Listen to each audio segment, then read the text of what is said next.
How y'all doing? Hope y'all feeling fine. It's Friday. It's Friday. Been an exciting week this week, you know. Let's keep it real. It's been an exciting week this week. And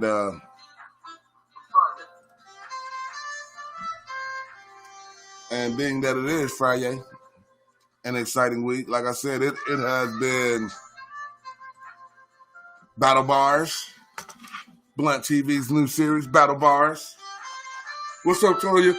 When you come to see me? It's also been a whole lot of new information about the pandemic. We talked about a lot of our new releases and artists that we're fucking with and just what's going on in the city.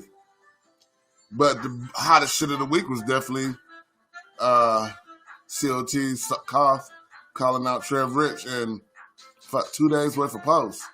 He said soon. Oh yeah, and if you check out my post from a couple of days ago, I'm gonna give it to y'all now since it's early and she's on here too. Y'all see my peoples on there? If y'all see her on there, Latoya, you see these? Inboxer. Awesome work. Inboxer. For every 3 of these that go, she's donating one to someone that needs. So if you decide to buy 3 and someone can get something donated, that would be awesome. It's just somewhere to help support people. So for every 3, she's donating one. So, you know, it's not a lot of profit going into it because she's donating one on every 4th one. And if you know, like, a kid or a baby mother or something that can't afford no mask, inbox her because she'll probably help them out. You know what I'm saying? But y'all support her because, like, everybody can't get to their jobs. And she's done a good job of coming together with these masks. And as you see, I got mine. You know what I'm saying? Hold on, let me show you again.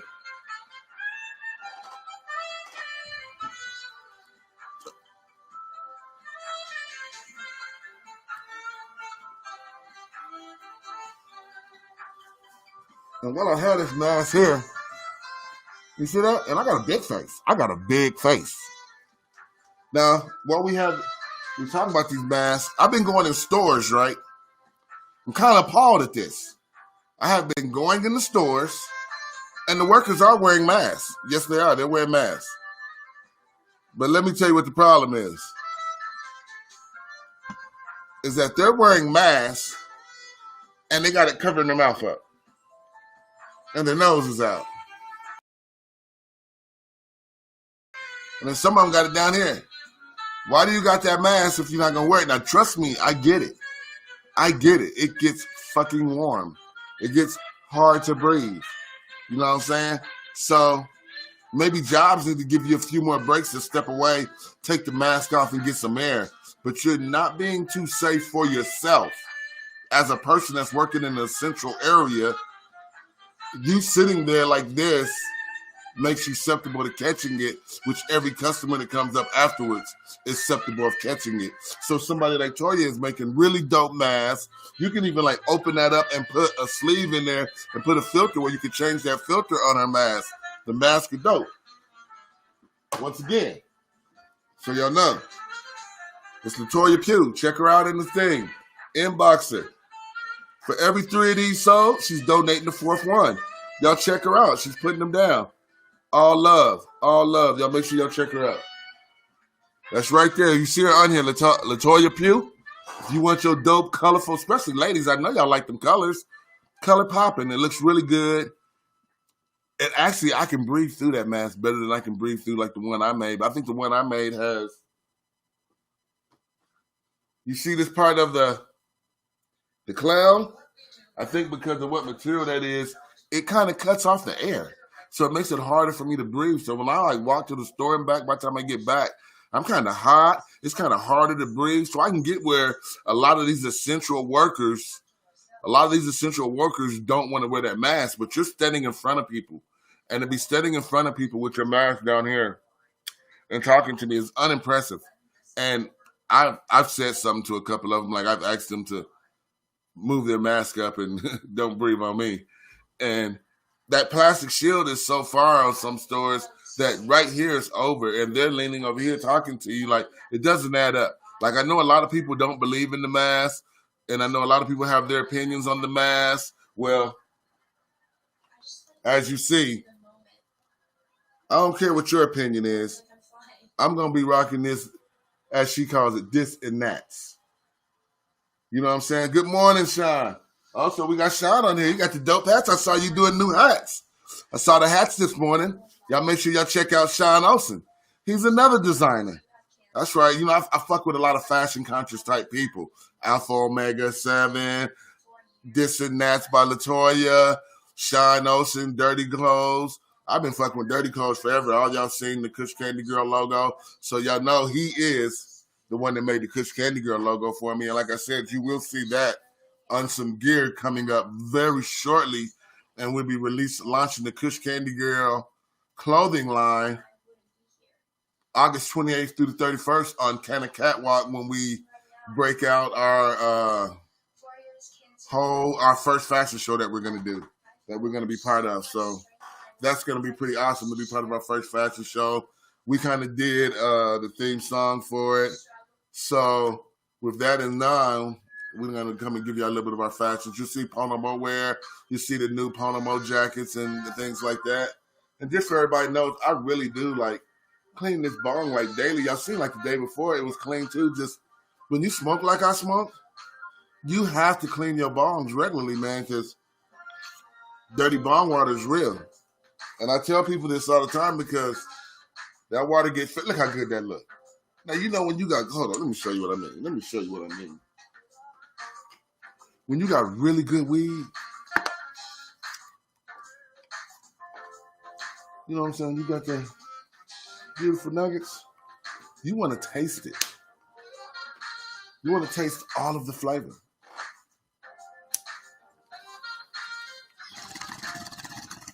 That's what clean water does.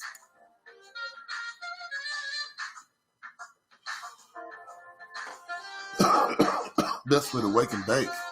Yes. What y'all smoking this morning? What are y'all smoking? Yesterday I was on Bubba. Today I'm on that Kim 19. And I've never heard of Kim 19, so I guess it's some shit from Corona. But they came up with that quick.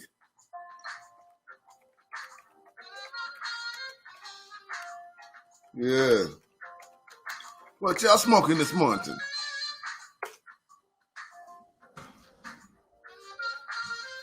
You know what I'm saying? What are y'all on? Let me know what y'all smoking on, and let me see which one of these captions I want to give y'all. See, tells y'all I'll play your shit, but I gotta follow that up so y'all know that I will play your shit. But you got to know when I'll play your shit. So I hope y'all feeling good, man. Share the show out to people. Oh man, and I just got heartbreaking news on Facebook right before I went live. So for all my Bongathon fans, I will make sure I make sure everyone knows. But for all my Bongathon fans, Bongathon will not be happening this year. It has been moved back. It has been moved back to August of 2021. Out of safety because of the corona. Which if you see my post on there, are you on some Bubba, Toya? I used to grow that Kim. I'm on that Kim 19 right now. I was on Bubba yesterday, Toya. I've been smoking Bubba for like the last 3 days on live. So I'm glad I finally got like another flavor in here. But I actually got like some Bubba. I mean, I got some Kim 19 and I got some cherry pie. So right now I'm loading my Littler bowl with some cherry pie.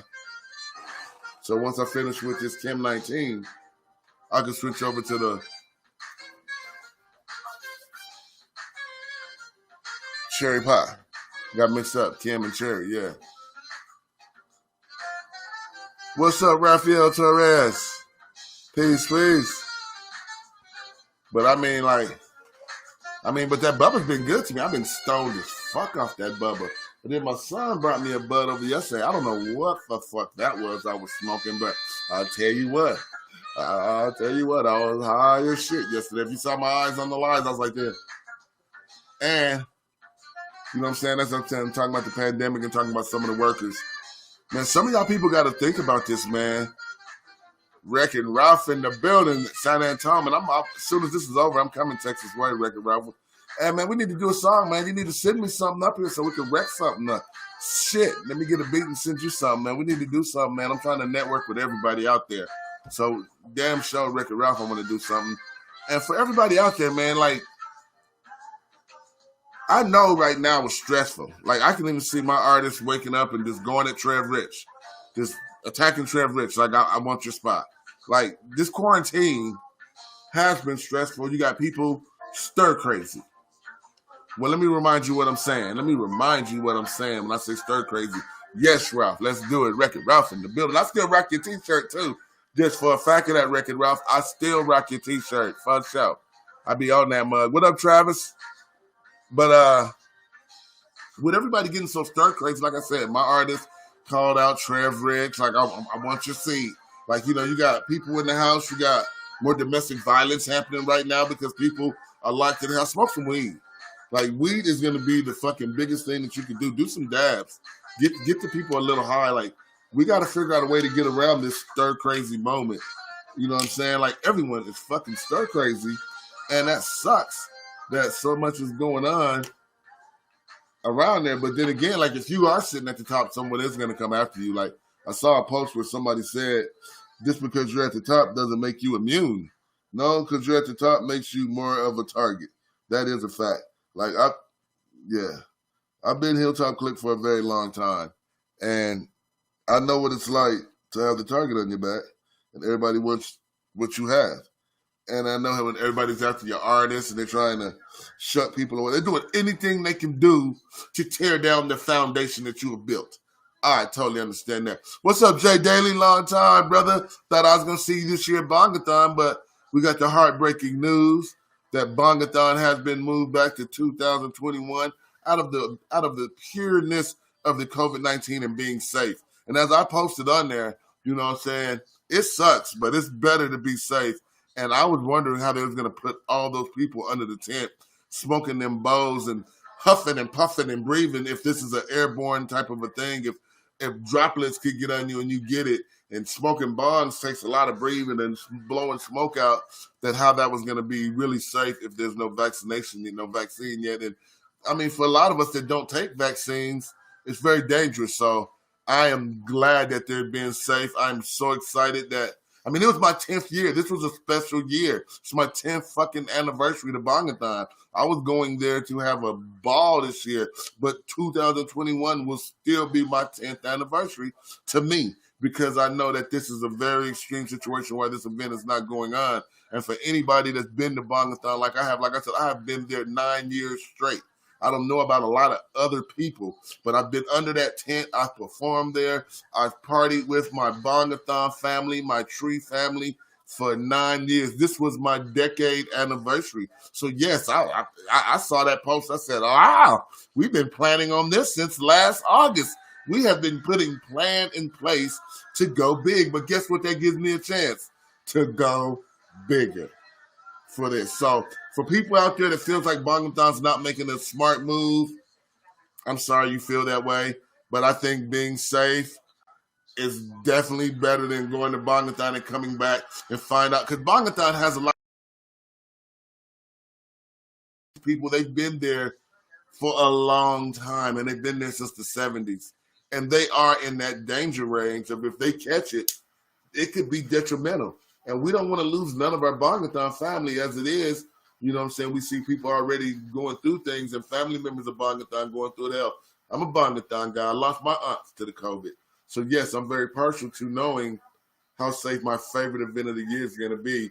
So, just for everybody out there that might feel just a little heartbroken, man, just think about everybody's going to be safe. And prepare to go hard in 2021. And that's a dab for y'all. So I did want to make sure y'all knew Bongathon. Pushback 2021. Yes, what you said, Daily, 7th, 8th year, yeah. I could have sworn I've seen you most of the years I've been there for sure.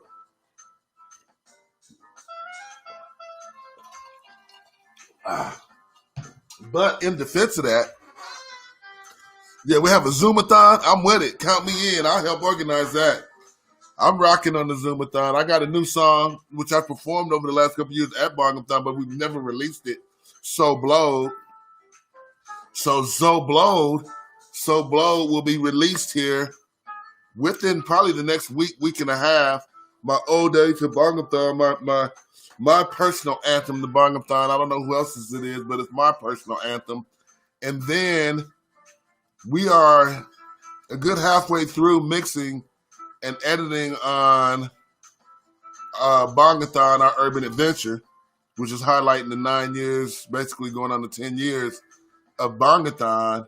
And you will see a lot of our behind the footage, a lot of people that travel with us, a lot of the stage shows, a lot of the pictures, and just interviews of pure people that's been part of Bongathon and One Blunt Radio. And yes, Citizen J, you did make last year's pictures.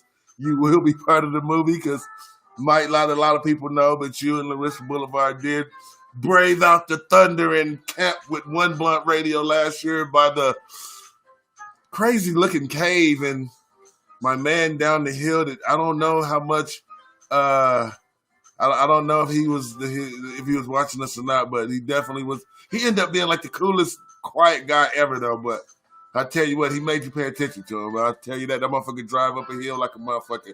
Bongathon's a special event for me. And I've met wonderful people, and I have a whole Bongathon family. So I know it's a lot of heartbroken people. Oh, man, the bus had somebody sideswiped it and fucked some internal things up on it. And shit, looks like 2021, they will see the new bus. We've been looking at newer RVs and different things to put a new wrap on and switch things up. But we definitely will be having a new vehicle on the road here very shortly. And we got something else we're doing too when it comes to a different type of vehicle, but I'm not going to mention it, but you'll see a caravan of them possibly within the next 6 months. Yeah, but I mean, if you ain't been to Bongathon, you got to 2021 now to see what all the hype's about. Make sure you go on the internet and check out Just Say Yo, the movie. And it'll give you the history of Bongathon. You'll probably see me in there. You see Jay Daly in there. See a lot of old schoolers. I'm just saying, I give a lot of time to Bongathon because that's one of my favorite events of the year. So in dedication to our event not being here, and as Jay Daly said, we'll have a Zoomathon. And I'm going to smoke this bowl for you.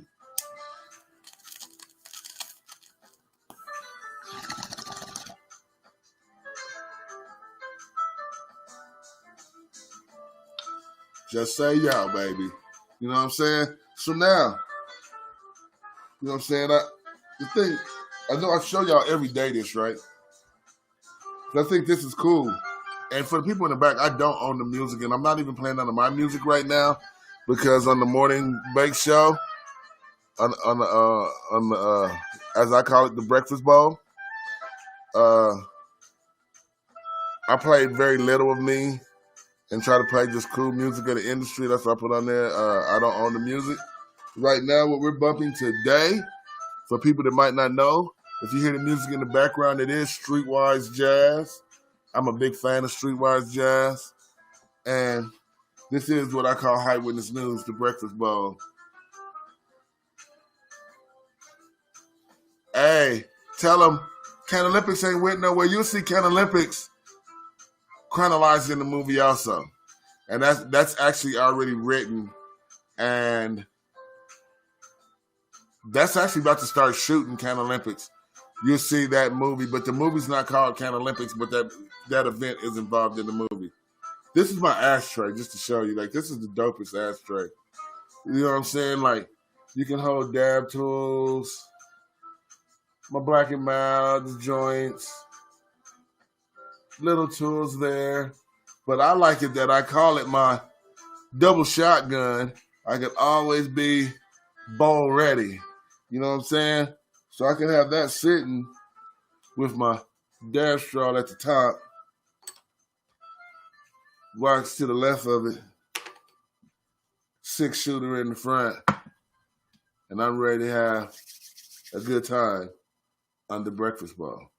So, yeah, And yeah, y'all did come out for the Can Olympics. Like a lot of people that haven't been to Can Olympics, it's definitely not bongathon, but it takes weed competitions and bar games and turns it into a whole nother festival of type of smoking event, which, I mean, it has its own lane. It has its own lane of how you see bongathon and how you see Can Olympics. And Can Olympics was definitely inspired by bongathon and all my years of bongathon. And when I got a chance to be involved with something like Can Olympics and kind of get my stamp on it, I was one of the people on the board at that time that believe was the only person that had been to bongathon at this point.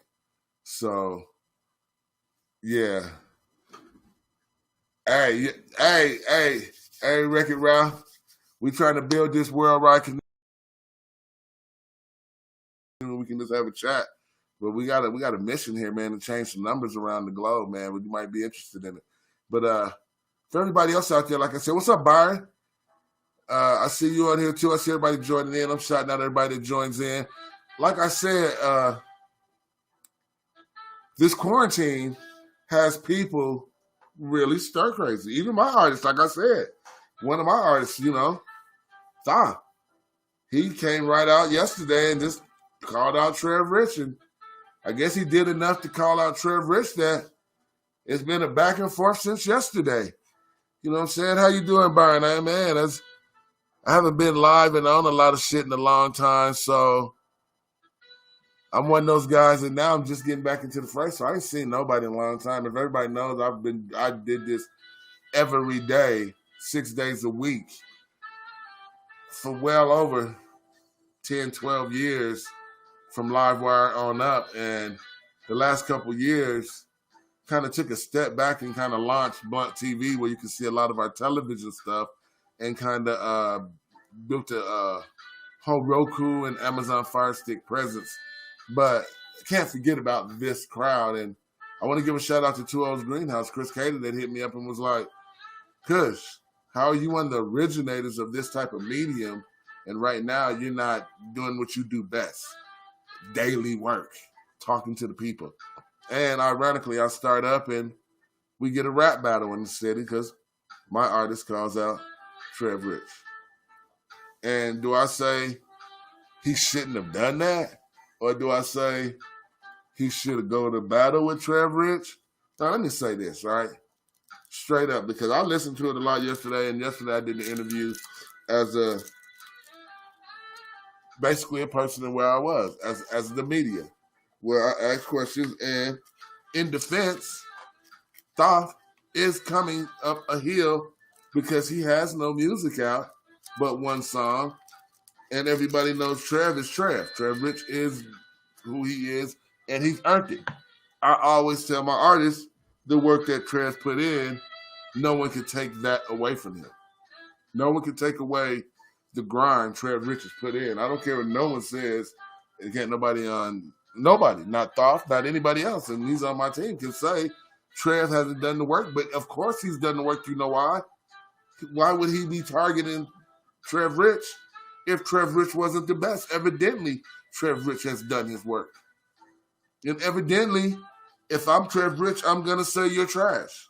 And of course, Trev Rich has the city. So even if Thoth dropped a banger, because everyone says he doesn't have a banger, so even if he drops a banger, guess what the city's going to say? Oh, that wasn't good either. Because like I told him, you've won this. Because I've seen multiple people over the last couple months now. Somebody correct me if I'm wrong.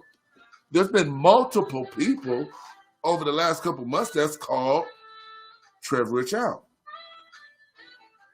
And I haven't heard no responses. I've heard other people's response, but I haven't heard him respond.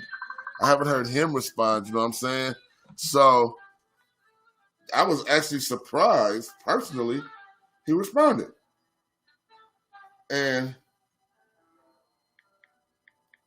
I wouldn't have.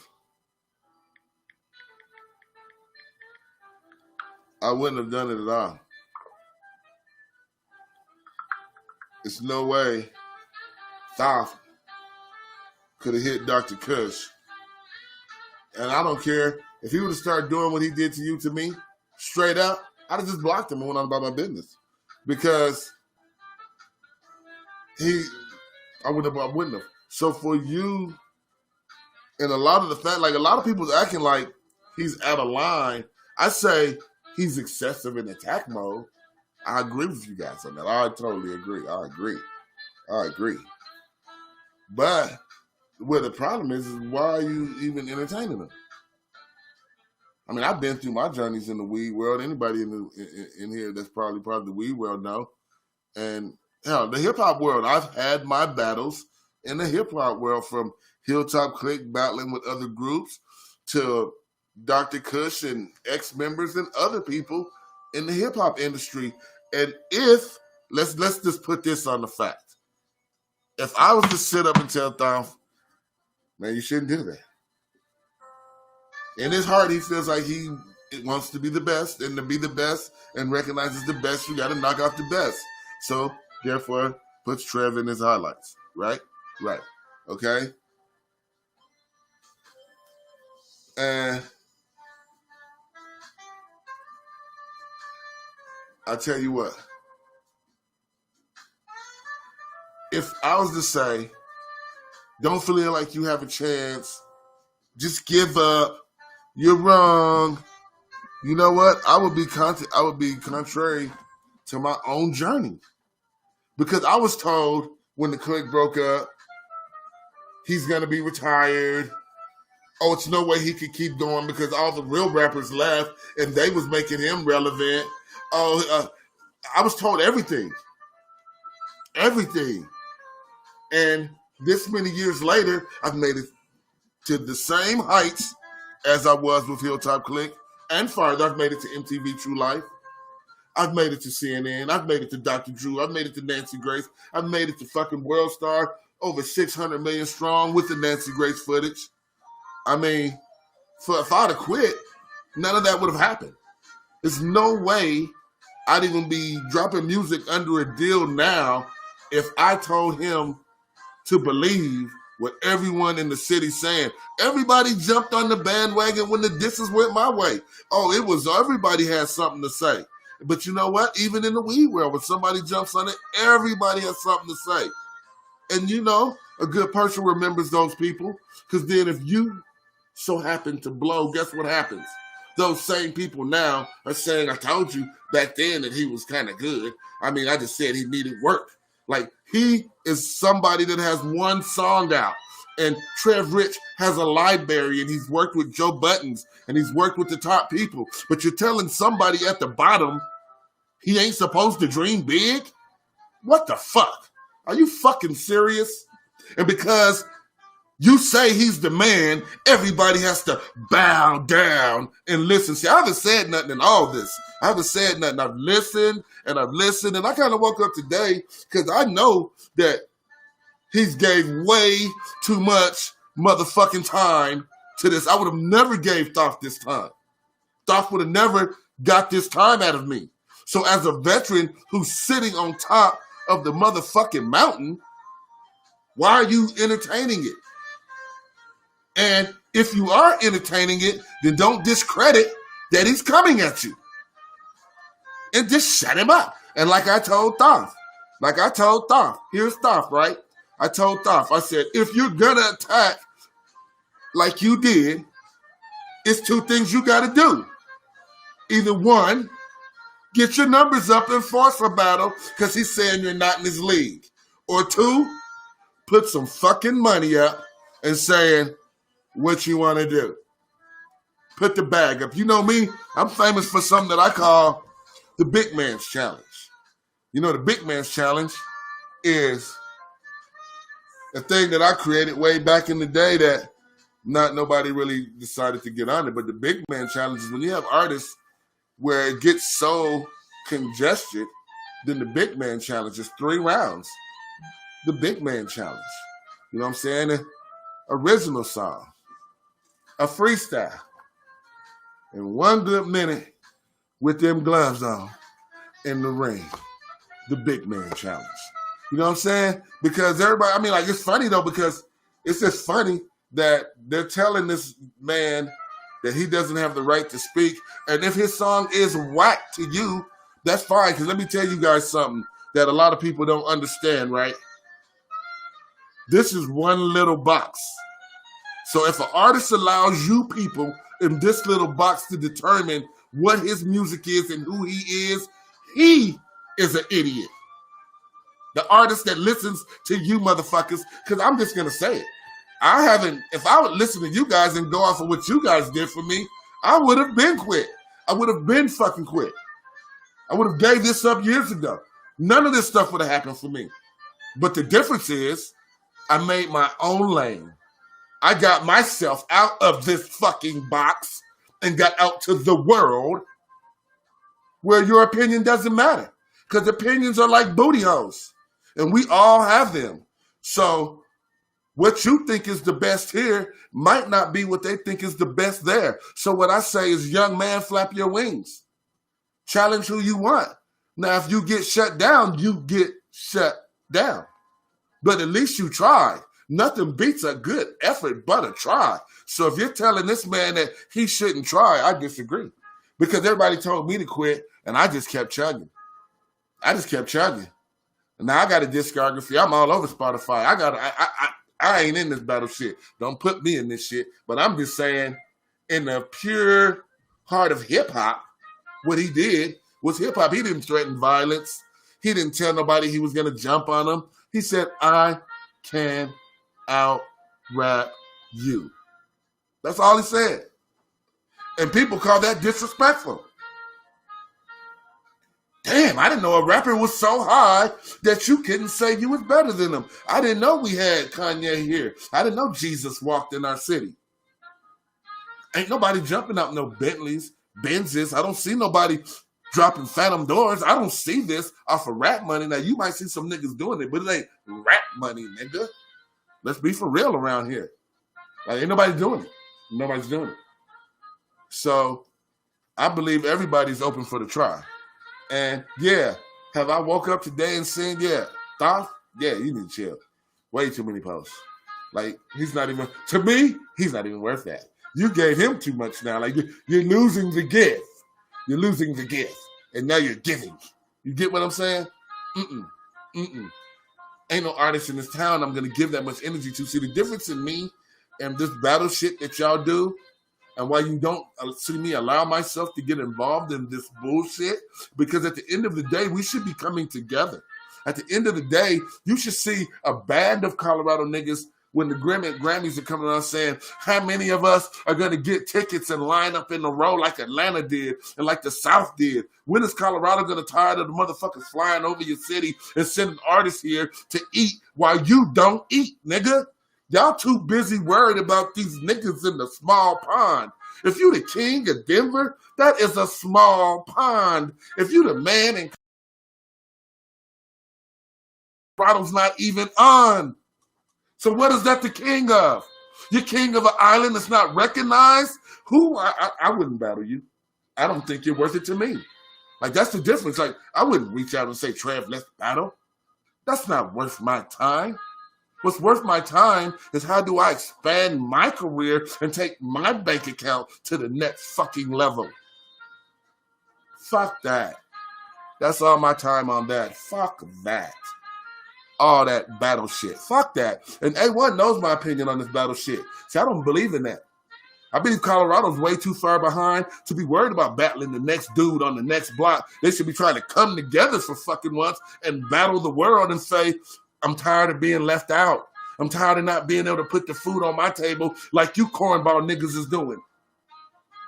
Y'all too worried about what's going on the next block. And then the niggas that do get on, as soon as they do get a little bit of something, they don't want to fuck with the other niggas and bring it in. What you don't realize is power in numbers. Why did Master P do well? Numbers. Why did Ghetto Boys do well? Numbers. Why did the South do well? They came together and brought numbers.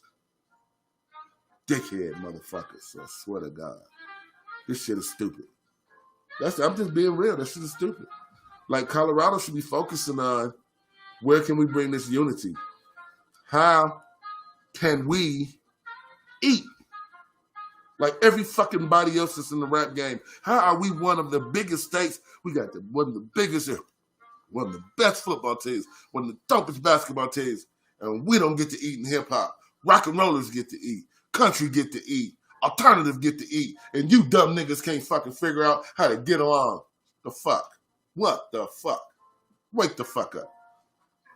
I've been doing this shit 30 years. I've been watching y'all bump y'all head for 30 fucking years. It's just a blessing for me is y'all have always played this buddy boy system that I've never been a guy that believes in buddy boys. No one's going to tell me what to do. I'm going to walk my own fucking walk. So I would never fit in your buddy boy system because I'm not kissing who runs downtown's ass or what bars are ran by these guys or what goes on in these factions or if I got to run with the radio crew niggas. No, the people that fuck with me, they fuck with me because who I was. And I've always been cool with them to this day. It's just a problem that people think you need Denver and this circular people's. You guys haven't put nobody over yet, okay? So when you embrace somebody, it's almost a death curse. I won't even do it. I won't even do it. But if I go down the line for every fucking artist that y'all have embraced and said was the man, let's say where they're at right now. Where are they now? Where are they now? Y'all telling this man that somebody can't challenge somebody. I've heard niggas over the last few weeks violently challenge this nigga, and I didn't see that much action out of niggas on the internet. But this nigga does a I'm better than you challenge, and everybody wants to attack and say who's the king of Aurora. Like, who cares the price of tea in China? Y'all worried about the wrong shit. Y'all worried about who the king of Denver and Aurora and Marbella and whoa, Jesus. This is hip-hop, man. Ain't y'all worried about how you're going to feed your family?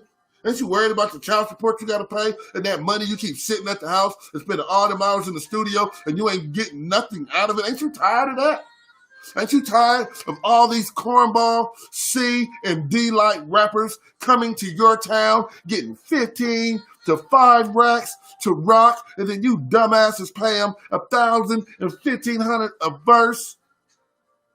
And they ain't had a hit since a fucking hit? Are you fucking real? But y'all worried about what's going on in the box. These niggas ain't had a hit since the 90s. And y'all giving them $2,000 to $5,000 to come here, but you're not worried how to feed your own artists in the city. How do you propel your artist to at least that level that he can travel and get $1,000, $1,500 and rep your town in other cities instead of sitting in the audience singing Long Beach? You dumb motherfuckers. Such a follow city. The city is such a follow city. It's ridiculous. New artists can't get your head out your ass. That's why y'all can't work together.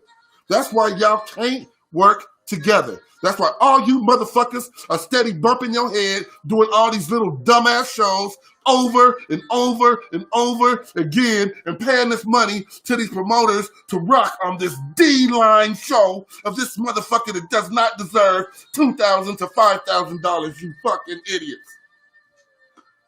Now, let's look at it like this. Instead of spending that $200 you paid on that show, let's go on it. Let's break numbers down because y'all probably don't do this.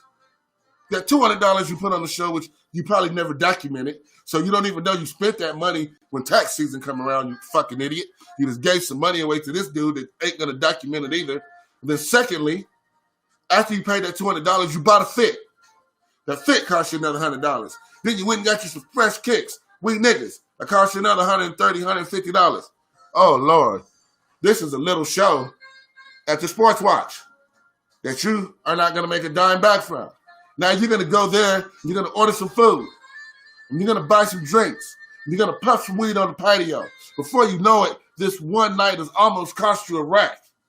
Now you could have took that rack and maybe paid on a promotion. You probably could have gotten a publicist. You probably could have took that rack and you probably could have took one of your singles and done the right promotion on it. Probably if you even got the song registered right.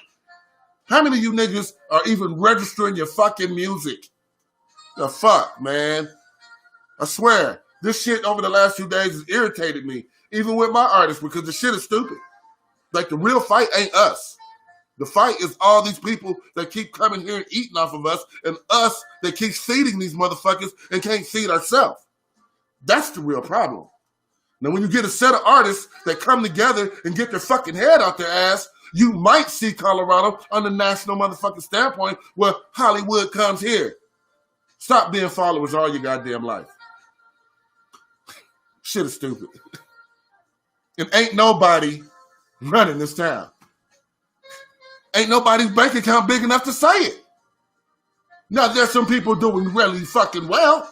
Let's get it right now. There's some motherfuckers doing really well. I think a person that don't get the credit that they should get off top, which people say their name, but I mean business? That nigga Young Doe is doing business, my nigga. Like, that nigga Young Doe, that nigga's doing business. And then he's an artist. But he's doing business. He's a businessman. Zebu, that's a businessman that pushes this hip-hop. See, some people don't know the difference of an artist and a businessman. Some of these people are doing national shit. And y'all don't even really pay attention to it. Y'all watching all the wrong shit. Yeah, you got artists that's up national platforms, but they're not doing business and doing national move shit. Someone else is doing that for them, and it's still not where, I mean, Colorado is like light years away from own, and one nigga can't do it. Sorry. It's going to take a movement. It's going to take a movement. It's going to be power in numbers. Divide and conquer. Somebody has to pull their head out their ass.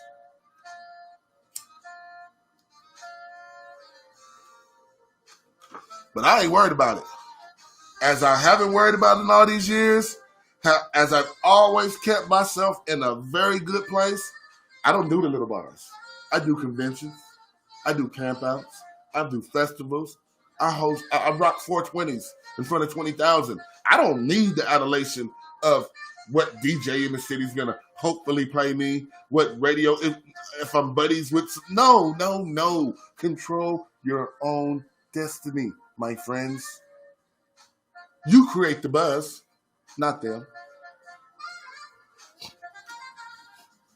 Think I'm bullshitting. You create the buzz. Better ask somebody. People gonna learn. I've been telling people. For all these years I've been in it. I'll give out the jewels. I'll walk you to the water. I'll hand you a cup of it. You don't never got to listen to me. But it's enough people that's worked with me, that's been around me, that's in y'all circuits now, that y'all hell is great business people. They came from me. Let's just know that, okay? Yeah. I'm just that nigga that I refuse to play buddy ball. I refuse to not be me to fit in with you. I am a man. I'm an individual. And if we don't play the same way, we don't play the same way. I don't like shit. I don't have to like it just to be cool with you. And I just hope y'all know that. And you know what I want to say I'm excited about? How many veterans have been released in music. It's a lot of veterans. I hate to say it, but I think they're getting a little tired of the lay of hip-hop in Colorado that you made a couple niggas wake up and come back.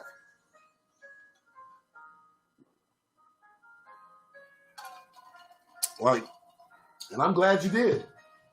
Because you woke up some of the spinners. Because now niggas is hungry about putting our city on. And maybe we can get a movement going. I ain't lost faith in you niggas. It's some talent. It is probably, at this point, the most talent in my 30 years I've seen at one time right now. I've seen some of the dopest groups. I've seen real stage performances now.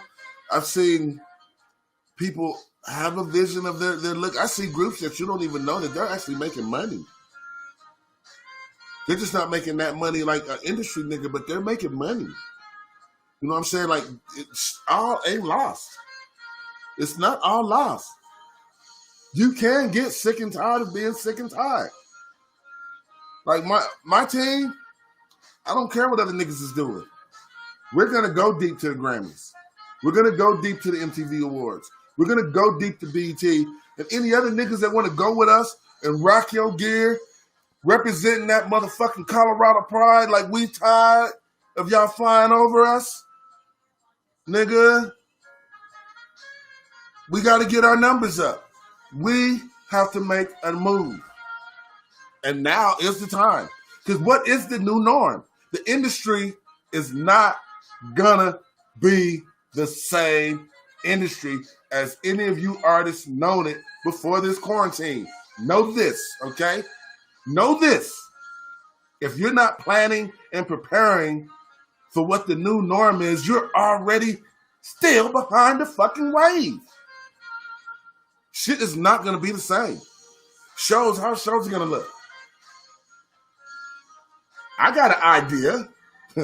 It looks like you might see hip-hop shows at a drive-in theater. Why? Because all you motherfuckers can sit in the car with a speaker and that nigga can rock in one mic and all y'all can hear it. I don't know. This shit might get...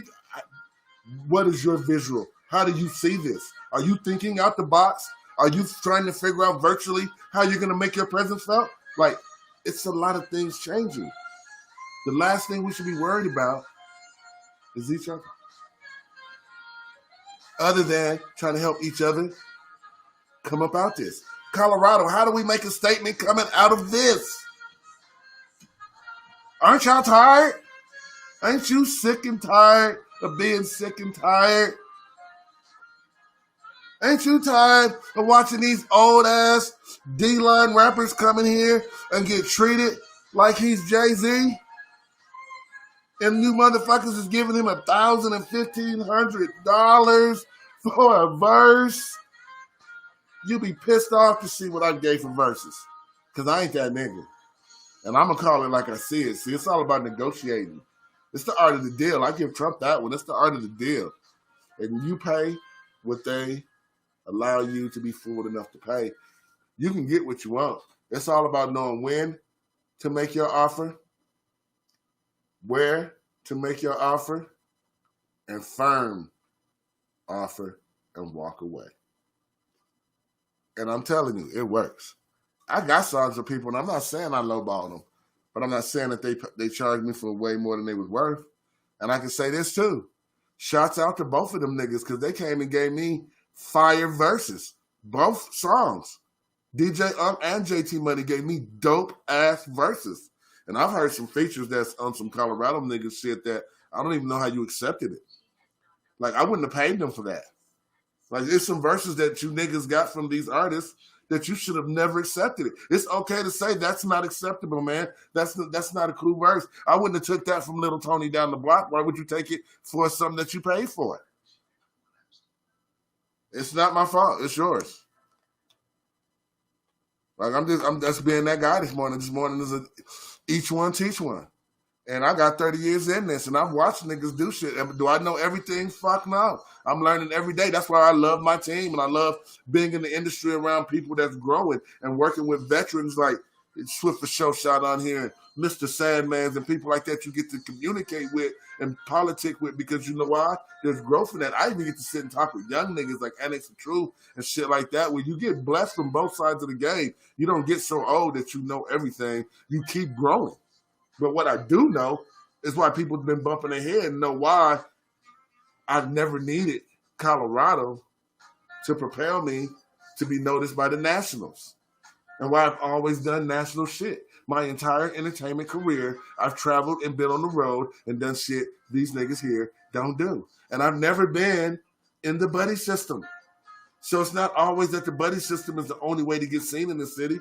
I ain't never been in the circle where Westwood wants to interview me. I ain't never been in the circle where people just talk, but we've had the same numbers as the groups that they've done. We've done the same things they've done. We've been doing, we had the same movement, but we just didn't fit the buddy system, so it made us untalkable. You don't talk about them, why? Because they don't bow down to the way we like things. No. We're men. We control our destiny. Don't no one in this city control my destiny. I control my destiny. You control your destiny. If you're an artist out here, don't let these people tell you if you good or bad. Every day you strive to get better. You might not be the best artist today. But that don't mean tomorrow you can't be. Don't let these people determine your outcome. You got people telling people you should just quit. Why? Because you did?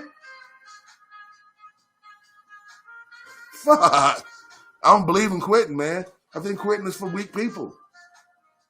Why do you quit? Because you're weak. And if you look at that resume of a quitter, I guarantee you there's a lot of things they've quit on. It's a long list of things they quit. That's a trend.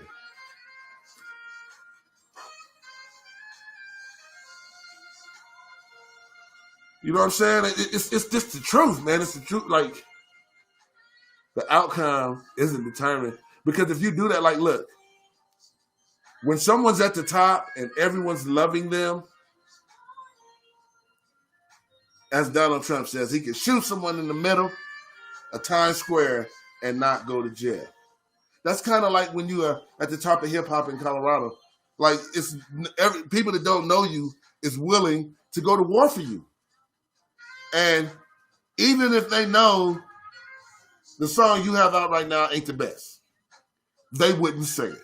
To them, oh, God, he has another one. Oh, it's a banger. They know in their heart that if they didn't know you and you wasn't from the town and they thought you wasn't the man, they would not even be playing it. They're not telling themselves the truth, so they can't tell you the truth. That's why if you're not traveling and you're not rocking shows in other states and you're not finding out what people that don't know you think about your music, you can never gauge it because people in your town are always going to be your worst critics. Go somewhere no one knows you, and if you start seeing everywhere you go where no one knows you, no one wants to listen, then you have to figure out how to get better to make them listen. How do I make them listen? That's what you have to figure out. I'm blessed enough that I can go and people's party with me throughout my career, with the click and without the click. I defied the odds. I was supposed to retire, and I'm still here 30 years in this game, dropping singles every month. I got more than one song out. I do. And I re-released that click shit. If you look on my storyline, you can see a few of them songs there. You can go peep shit out. Man, it's a wonderful thing, Colorado and Colorado's culture. We just have to come together. We have to find a way to defy the odds. Stop accepting the unacceptable.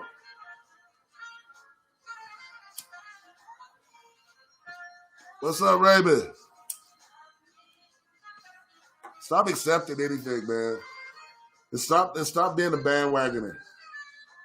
Man, this is hip-hop. How was hip-hop built? Hip-hop was built on battles.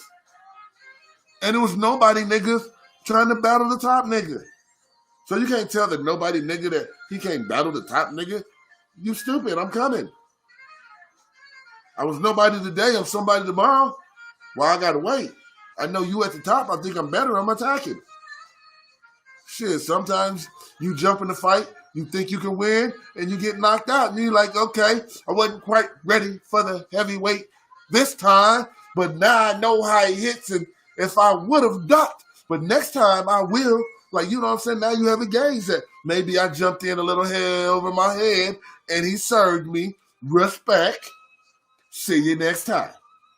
That's the art of the war. That's the art of war, as my man said. Art is war. That's the art of hip-hop. So don't tell me that up-and-comer, because I might not have no songs out. That don't mean I can't challenge you, nigga. Nigga, you are not Morpheus. You're not Zeus. You're not Jesus. You're a rapper in the city that's doing really well. You're at the top of the throne. That means you, sir, are at the middle of the bullseye that everyone's shooting for. Know that. Let me define that. Everyone's shooting for, but me. Because I know being the man in this city doesn't mean much. And if anybody thinks it does, hey, man, being a superstar downtown, I don't even go downtown. I can't remember the last time I had a drink downtown unless it was for a weed event that I was supporting, and I was probably there filming. When's the last time have I got dressed up and said, I'm going to party downtown? Fuck out of here. I go to sports bars and enjoy a good drink. I want numbers, man. You know what I'm saying? So at the end of the day, I don't care who the list says the top 10 is. Never made your list. Even when I used to do the list in the little magazine, the finest or whatever, and it was the click. Like, we never would make lists and nothing. Like, somehow we won Westward's People's Choice for best group of the year, People's Choice, and the best of with the People's Choice in that one year. But that was the people. Like, our names never came up and stuff like that. You know what I'm saying? Like, people always wanted to find a way to look over what we did and who we was and who Hilltop Click in the walk that we made. And me as an individual, they've done the same thing. It could be a person that come and do exactly what I was doing and copy my model, and then they give that guy praise. I'm used to that shit in the city, so it doesn't bother me. What I'm trying to tell people, like Scott, is Trevor Rich isn't worth that energy. But that's where his motivation went. So, yeah, they displayed that energy. And what I would say to both of them is, you both are wasting your energy. You're wasting your time. Neither one's going to win in this. Trev, you're at the top. Battling him, he said, means nothing. He's at the top. He doesn't want to battle you. You're kind of trolling. I say, y'all each do your work. Numbers match up. Maybe y'all get to meet in the future. Sadate. But right now, let's worry about the big fish. How do we get our city on? How do we get on? How do we become a motherfucking factor? That's what we should be worried about.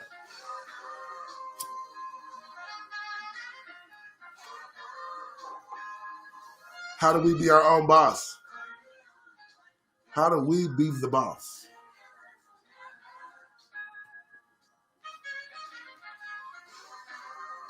Yeah. And I got this cool, like I said, streetwise jazz bumping in the back. I love it. But for anybody out there, man, we talked about the pandemic. I really went in on the battle rap shit. I know y'all like this nigga crazy.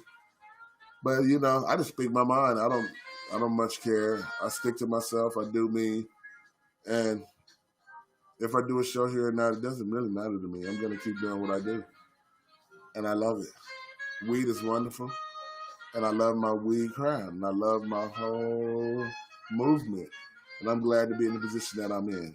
And without all of my friends and family and fans, Dr. Kush probably wouldn't have lasted this long. So thank you guys. And thank you for me not needing to search out who the best is and say, I should smash him. And show him he can't buy from me and all that great shit. You know what I'm saying? I'm glad that my side of the art of hip-hop is I'm going to just keep dropping these classics, baby. Hey. And on that note, I hit you guys here. We hung out for a bit. And I'm not going to keep y'all too long today because yesterday we did a lot of hours. And I think I did so many hours I created like this massive battle rap headache. No, real shit.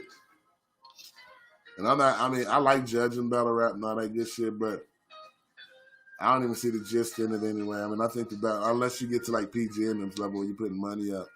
And I did see somebody mention about the Trev and the PG battle. Like, why would he battle him? Because he battled PG. Okay, come on, guys.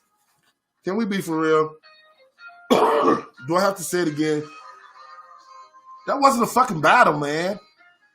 That wasn't. That was weak. I've judged way too many battles. If there's going to battle, they should have met up and battled. You don't have two Titans video versus back and forth. You could at least did a Zoom battle. But that was weak. I watched it all. That was one of the weakest battles I ever saw. I don't care if it was PG and Trev. That was a bad battle. That was nothing cool about that. That was bad for battle culture. Don't bring that up. Dead that. Yeah, if we throwing out opinions about shit, my opinion about that battle is it sucked. It was horrible. The first round got everybody all interested. PG smashed Trev. Then the second round, okay. You listened to it, but it took too many days. So that right there took the sting off of it. But okay, you might have said Trev did better. Then I don't even know if anybody heard the third one. But still, when a battle takes a week, it's not a battle. It's not a battle. Not in the battle rap format. That's all I'm saying. It's not a battle. So yeah, on this note, man, I'm smoking with y'all. I'd like to say, you know, in the heart of hip hop, man, I thought the last couple of days was pretty funny. And I think it's cool. Oh, I thought I saw my fan popping in too. What's up, Quentin? Mistress K. Tip Ed. Congratulations for getting that baby on the radio in Houston. Shit. Congratulations for getting that baby on the radio, fam. I see you doing your thing. Yeah, Quentin Mobley in here. She got a new song out called Tippin'. And they bumped it on the radio in Houston, 97.9 yesterday. Shouts out Anna, Canna Catwalk hit the building. Canna Catwalk, August 28th through the 31st, virtual. Canna Catwalk, yes. Yes, how you doing? Definitely looking forward to that. Y'all make sure y'all keep yourself posted. Look for the hashtags and all the promo coming from Canna Catwalk. It is August 28th through the 31st. It is all virtual. Yes, you guys definitely stay up on it. You're going to see some of the hottest fashions, merchandise, and cannabis cultured products out there from the originators. The originators. Canna Catwalk.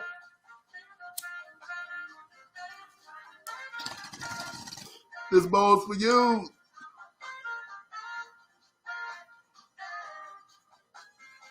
Yeah.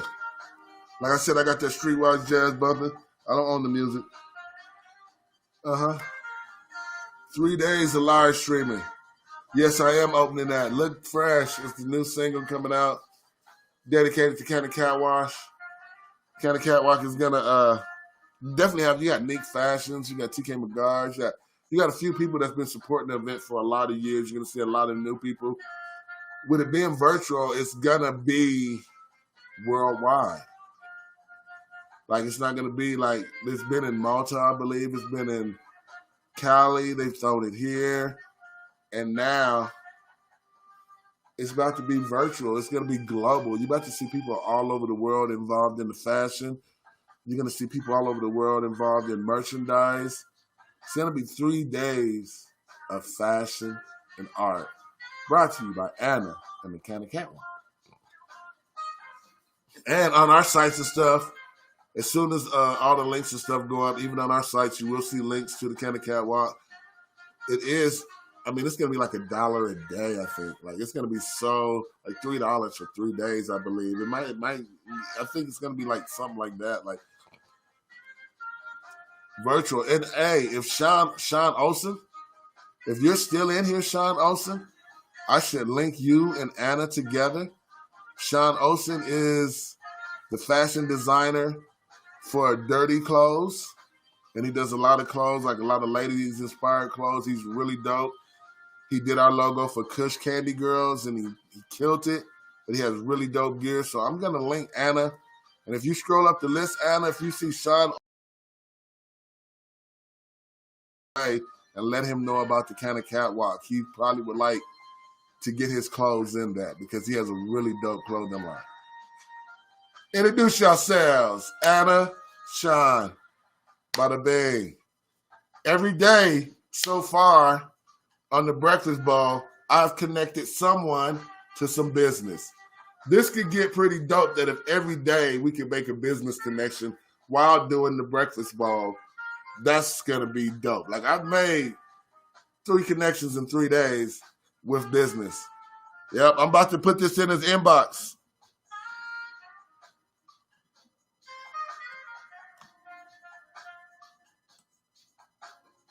Yeah. So y'all got the email? I'm going to throw it in his inbox, and I'm going to plug him in. But I'm going to link people in and let people know it's cracking. Yeah, here you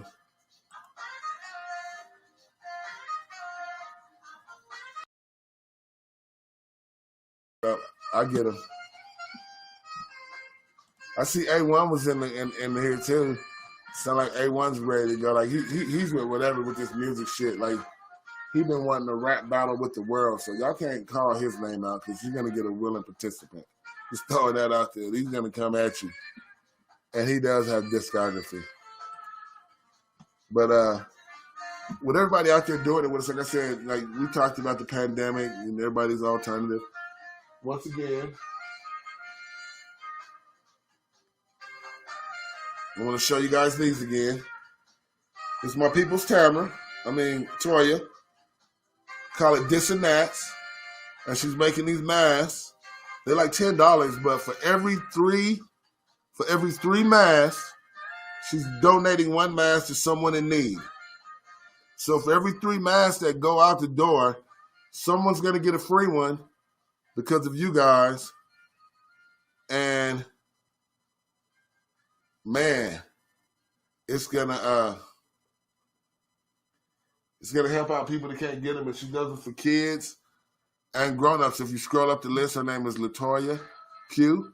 Hit her up, man, to help support people that can't get them.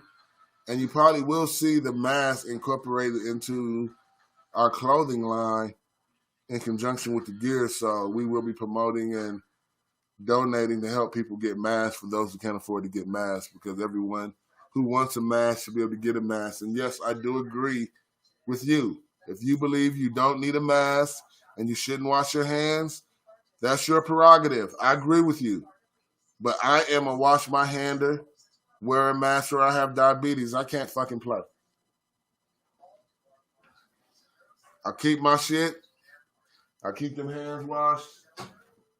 I ain't playing. I mean, I get you. This is your prerogative. Like I told you, it's like,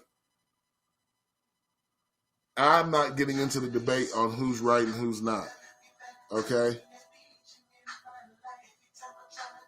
I'm not into saying that you're wrong because you believe that the mask isn't working. No.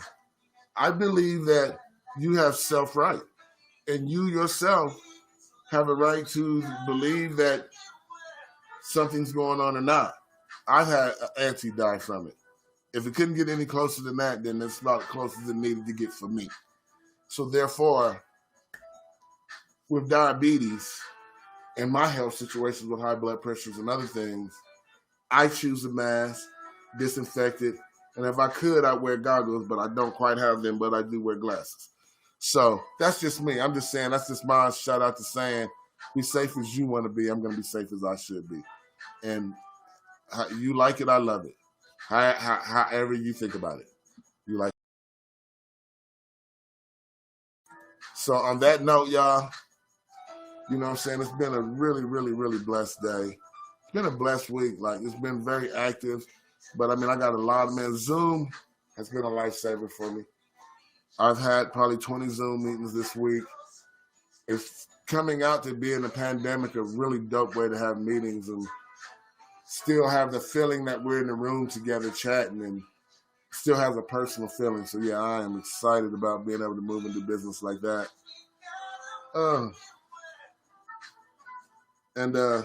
Like I said, during the day show, you know, like I said, I don't really go into a lot of my music because, you know, I like to save that for happy hour when we turn you on to what's coming up.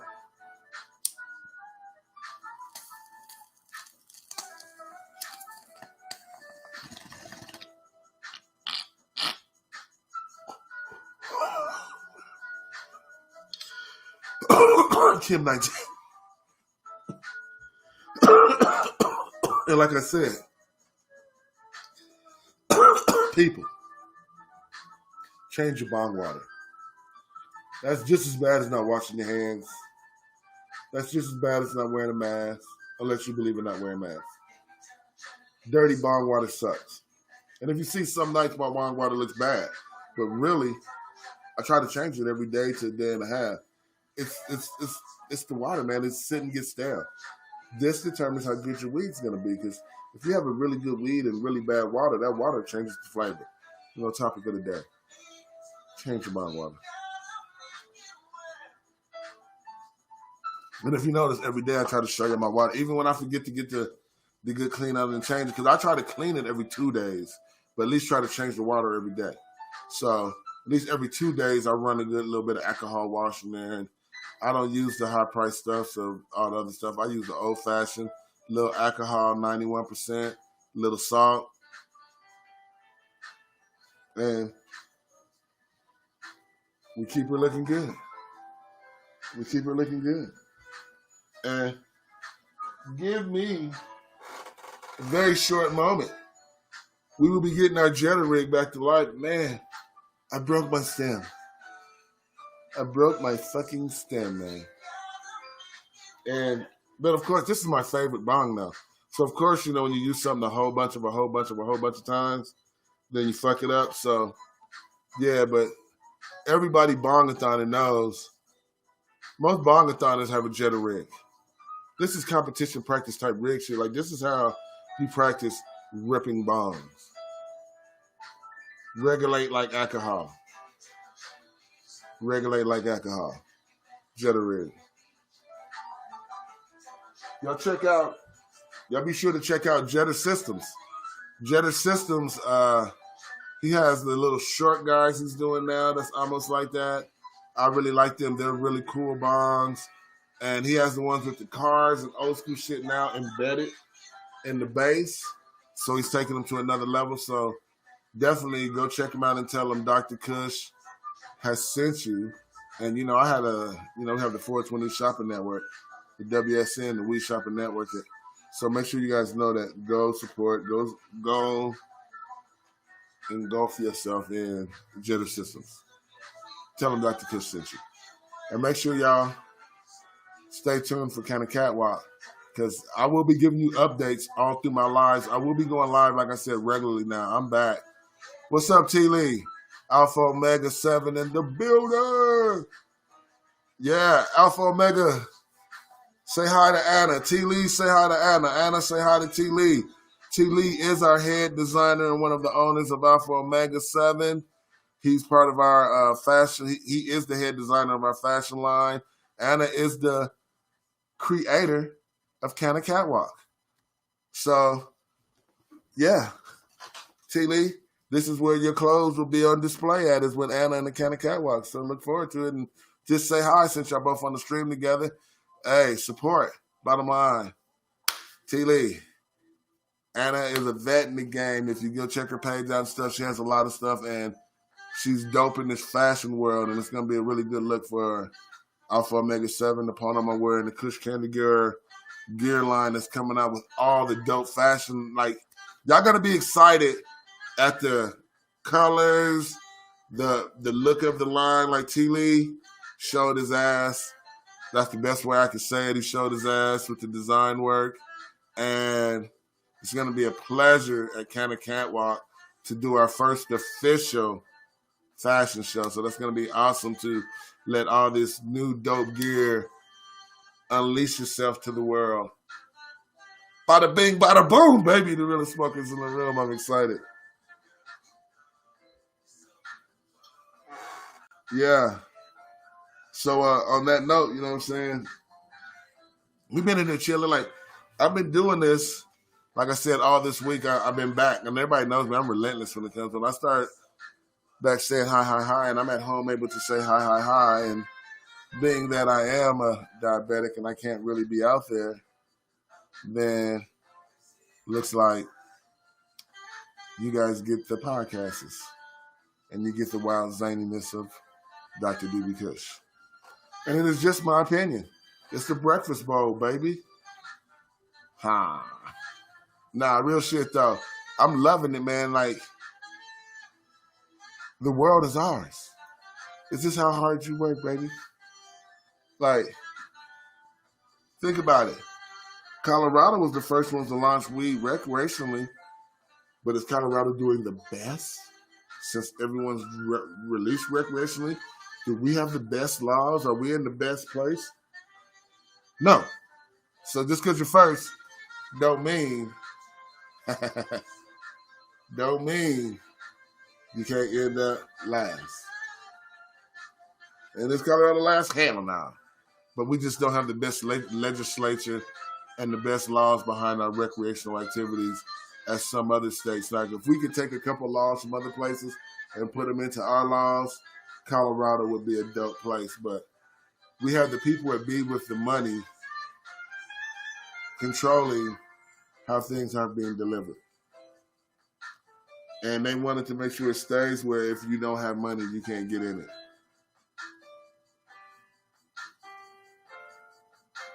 Oh, T. Lee, you gotta love it though, because I've actually been to Canna Catwalk here in Colorado. So I've actually seen the event and seen how dope it was already just at an event where you was able to walk in the doors to Canna Catwalk and actually be at the live fashion show. It was a really dope event, so I could imagine that taking it to the new level of it being virtual and it's being like worldwide, where we have designers from all over the world now having the chance to be involved in that one night. Man, you about to be on the national platform, brother, and you about to outline these clothes and look real good while doing it, you feel me? Look fresh, as the song says. You gotta look fresh. Wide my shoulders and my chest. You know what I'm saying? I look good, I look fresh. Wipe my shoulders, wipe my chest, you know what I'm saying? Like, yeah. I think that song is going to be a great summer movement song for it, too, because I think it's going to get a lot of radio play, and there's no cussing on it. Like, we do have some songs on there that we make sure we stay really focused on making sure that it's radio playable. So I'm excited that the summertime's coming and the events that are coming up and how we're moving in on this virtual world. And even for, like, people that's involved in sports, there's a virtual camp that's getting put together to facilitate, and I won't say what it is yet, but it's definitely something for the kids. And when everything is put together, I will be announcing it, but you will see probably some new custom jerseys that T. Lee is probably going to be contracted for, because we're getting that mapped out right now for this new virtual training camp. And you're going to see how we are approaching the new norm. I talked about the new norm earlier, right? Hold up. I talked about the new norm earlier because some people are going to say I had a rant and I went on a rant. No, I gave info out. And if people don't get the info that I gave out or they took it as disrespectful, then I don't really give a fuck, because what I said is truth. It's facts. And any veterans that listen to what I said, I didn't disrespect not one artist. I called it like I seen it. Like right now, if I was in the city and I wanted to say, who do I see that is almost complete packaging, working, moving, and making the right noise right now, I probably would go to L Keys. His social media presence is fucking funny and dope. He's dropping hits with a good promotion behind it. Like, his numbers are matching. Like right now, he'd be an MVP in the city to me. Just this, what he's done as a body of work, from Slide into For Real to I can't think of the song with the stripper girls in the house. Like, just his approach to his last three singles. I think in the last three songs that he's released, he's been the most consistent and the most effective in my eyes. If I look in the city from the outside looking in, yes, Trev is Trev.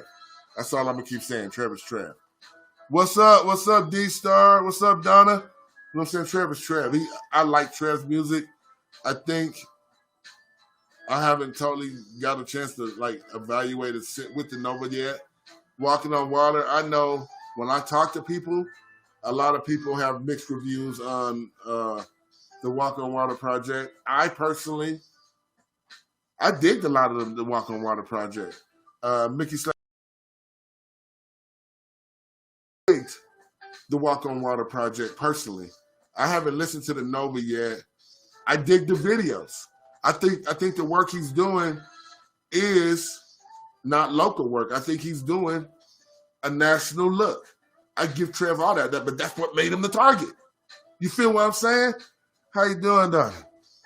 I said, but you get what I'm saying? That's what made him the target of a rapper like Toph saying, I want your spot, because you are doing the work. Yes, does Toph need to do the work? Fuck yeah. And did he just put his ass in the hot seat that if he wasn't going to do the work, he has to do the work now? to make everything what he just did relevant? Yes. So maybe that was motivation in himself to push himself harder. And if so, then go team. Because I'm going to tell you, I don't got to get on the internet. I don't got to go post on Facebook. I don't do none of that. But do I wake up every morning feeling like I'm the fucking best? Fuck yeah. Do I not think I'm the fucking GOAT? You last 30 years and keep eating and getting music money.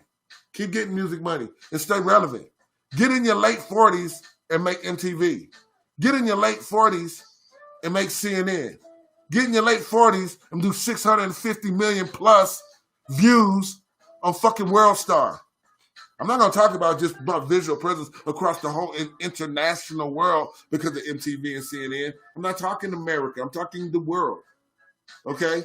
And this is without being part of just a step B. You know what I'm saying? So never not have faith in you. Believe in you. Me and Swift got a song called I Love Me Some Me. You feel me? Hold up. Let me say that again. I love me some me. So yeah, do I wake up with a swagger that I'm the baddest motherfucker on the planet? Yeah. Do I think I can beat everyone up in this world? Hell no. But do I believe I'm the baddest? Hell yeah. And do I believe if I have to stand in front of King Kong today, King Kong getting beat down? Tomorrow King Kong might kill me. But today, King Kong don't get it. That's how I believe. And there's nothing wrong for me to believe that way. It should be that I should not believe I can't slay Goliath. I can't climb the mountaintop. I have to be able to believe that. I have to. It's only right that I'm able to believe that. So yes, saying attacking Trev Rich was stupid, I wouldn't say that. But would I say the excessiveness of the attack? Okay. No one gets that much attention from me. Sorry. No.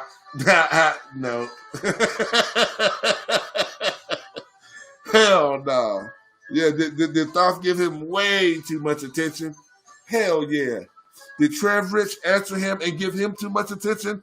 Hell yeah. Is too much of this going on for all of us? Hell yeah. At the end of the day, everyone agrees with me?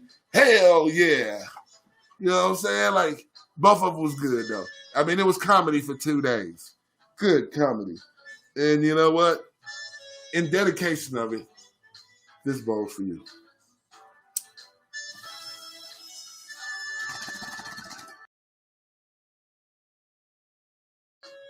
And I'm glad to be a vet. Shouts out Sam. Y'all make sure y'all go check out Sandman's new joint. He just dropped a new project. Hey, Mr. Sandman, won't you drop that link in the comments so people can get to your new song, the new album, man, y'all just dropped. Y'all make sure, that's what I'm talking about, like support. This is what we need to be doing, is making sure everybody can get to everybody's music. We should be a connection and a link. We shouldn't be something that unchains the chain. We should be bringing it together, making the shit stronger so we can come together and become part of the whole equation. How can we eat? Ain't you hungry? God damn. I've been saying this for so long. Any old school artists that know me, the people that know me, they know I've been preaching the same thing. Niggas got to come together.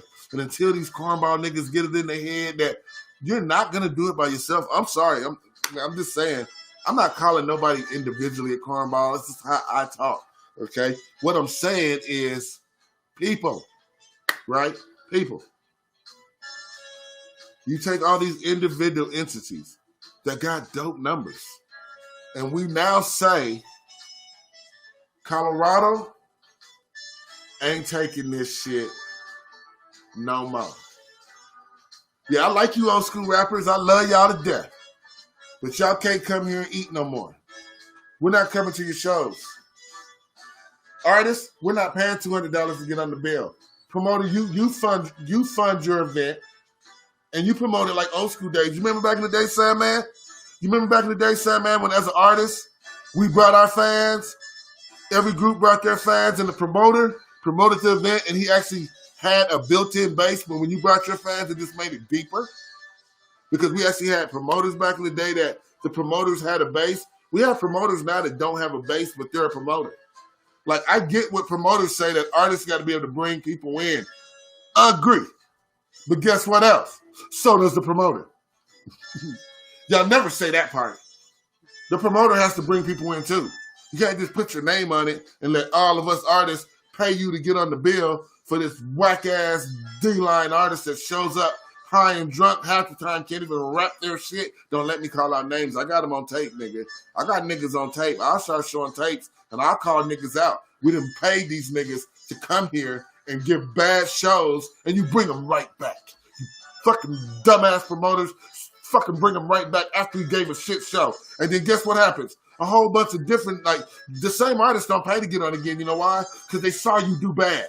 So guess what happens? They find a whole nother circuit of young rappers that just want to do a show with a good artist or somebody that they saw. This dude's a D-line rapper. He's a drunk at home. He's not even really doing this. He comes here and he gets 2 racks to 5 racks, or he gets 2 racks and then this fucking whack-ass promoter fucking runs him around town and charges you little new niggas $1,000 for a verse so the nigga sleeps on the promoter's couch for the whole week. Am I calling it? Am I calling? How many promoters did you know that they got the nigga sleeping on their couch? Nigga sleeps on the couch for the week. He rides him around town. He charges $1,000. The little whack-ass promoter takes his little $200. He gets his little $800. He does 8, 9, 10 niggas, and then he gets out of here and goes home and buys him a key. He back in the game eating money off of us. And we done gave this nigga our dumbass, and he ain't even got a song out in the last 10 years. But the promoter said, but I booked the show. No, you booked the fucking. And everyone got fucked. That's what you did. What happened to the days that the promoter had a crowd, we had a crowd, and when we came together, it was a big crowd. Like, Sandman, no, we used to rock our own events that we threw ourselves, that packed to the back, parking lot packed, no gunfighter fight outs, a good ass night, everybody toasted, having a great time, 8, 9, 10 groups. But you know what niggas forgot? We had enough groups back in the day, Sandman, that the DJ still rocked and the women got to dance and they got to be part of the night. Now niggas throw hip-hop nights. It's fucking artists on from 10 o'clock to close. The ladies don't get to dance, so they come to the shows and just sit there. So now they don't want to come to the shows no more because why do I want to watch you niggas all night? How come you can't block an hour, hour and a half for the show and then go back to a DJ like old school days where you could get the floor dancing and it's still a club night with a show? You don't have to book all your friends on the show, man. Fuck. I know the buddy system sucks. Oh, I got a show. I got to get everybody on. No, you don't. Get your niggas that's moving. Not just because he raps. That's what's wrong. That's why it's so watered down. Back in the days, you had to be doing something for a nigga to be like, yep, I'm putting you on the bill. Niggas was calling niggas from the other neighborhoods because they was doing something, moving.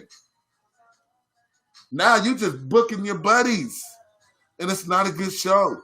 So the ladies don't show up. And they go downtown and some niggas fucking your bitch. And then it's a bang session later because you wasn't handling your business to make your woman want to go to your show. Sorry, and call it like it is. You know what I'm saying? The real problem, you know what I'm saying, Mr. Salmon? Like, so the vibe, but what you're saying ain't no vibe. So therefore, why do the ladies want to come? Like, Sandman, we could meet a chick at our shows.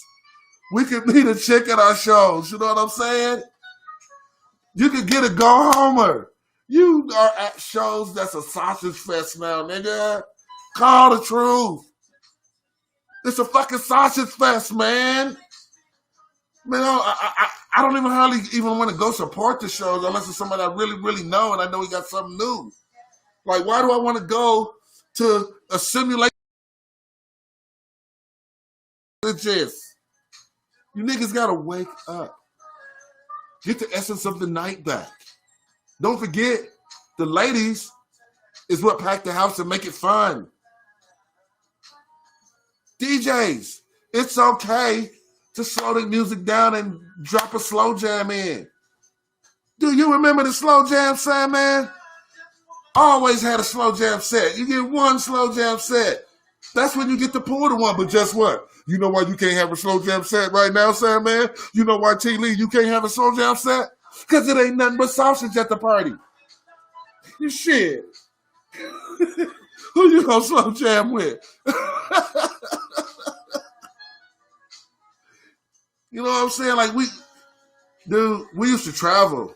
Like, Capitol Beach Party, Denver was doing something. Like, I was so proud of our city. Like, niggas would show up to Capitol Beach Party, and the first year I went, we came back and started telling people about it. Next thing you know, you start seeing the town. Ghetto Nations, Riri traveled with us. Be Black traveled with us. Like Big Rat and Headache and all them traveled with us. Like, nigga, people got on the road, bro. Like we started showing up at big events as a unit repping Colorado, and we was making noise in the South and moving units. Every nigga was selling CDs, because the way we was moving as a unit, and it wasn't just one group, it was groups. And we was all getting on these bills. MDZ, Low, we was all running to each other out there, and we was on the road moving. If y'all don't get back to that, if y'all don't find a way to stop fucking being your worst enemy and quit being the biggest thorn in your own side, you will be a local rapper forever.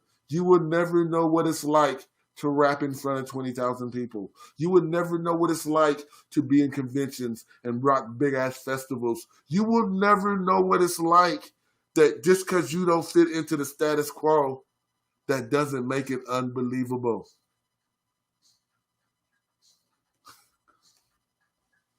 That's what put this, exactly. When we start getting on that road and start putting our stake and claim, Ghetto Nation was on the road. They hit, like, when we start getting on the road saying, traveling around this little circle in the box ain't enough.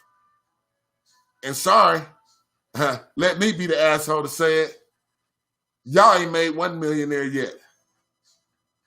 So fuck that. Call it what it is. If Colorado supported like they were supposed to, then being the king in the city would mean something. Because he'd actually be making money. Go to Houston and see who they call the king of the city. That nigga is driving in something with doors flipping up. He has 26s with mustards and mayonnaise. He's living in a big mansion, and he's not even known nowhere but in the South. Because they buy shit and support and strain. They support their people. If Colorado did their job, then being Trev Rich would be really potent. To being on the top would be really potent. Mr. Midas was on the top for a minute. He ran the town for a couple of years. Like, we can go through names. They've been there. They've made a couple of dollars off of it too. But nobody's made that dollars. Like, I'm talking that real money. Like, that money you can't fold. It's because it's boxed up money. Like, nah, you can't fool me. You can't fool me. We won't even go in to talk about deals and all the other stuff that went on. I won't go into that because I call out troops and niggas can go and we can go and see who knows industry and who don't.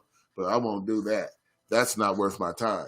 But my time is saying that we do need to come together, and that's why I'm so excited to see the veterans tipping their cups and drinking some more of this water and back making it active in the game. Because if it's going to take us to take them back in the days of how we got national attention for ourselves, if we have to show these youngins how to bring national attention back to the city again, then maybe that's what we're going to have to do. Because right now, I'm telling you, this summer's going to get hot and heavy from my angle. I am right now taking these last couple of weeks in a smile session. I will be dropping fast and furious. You're getting it all summer. You're getting R&B. You're getting weed music. You're getting gangster music. You're getting however the fuck I feel. The music's already done. The music's already mastered. The covers are already done. I'm sitting here like a soldier in a bunker with all my weapons, with my 50 cal fully loaded, and don't come in my zone because I'm repping out of Colorado. I'm coming hard and heavy repping my state, and if it's going to take me running down the hill and shooting up the whole air, I'm tired of niggas coming here and acting like we don't see what's going on. Tired of that. We see what's going on. Oh, Sandman, you know, at first I said the blueprint had to be a little delayed. But then I realized there's a new norm. So it's actually not delayed, it's adjusted. And it actually makes it easier. I swear you see the smile on my face? I got a plan. This shit is for the techie. And the techie, we are. And I'm looking forward to the new norm. And I don't really do downtowns or big places anyway, so working from the outside in is almost an advantage for me. You know what I'm saying? And the new music, when the new music starts dropping this summer, I don't even think people are going to recognize the spit, the flow, none of that, because it's this.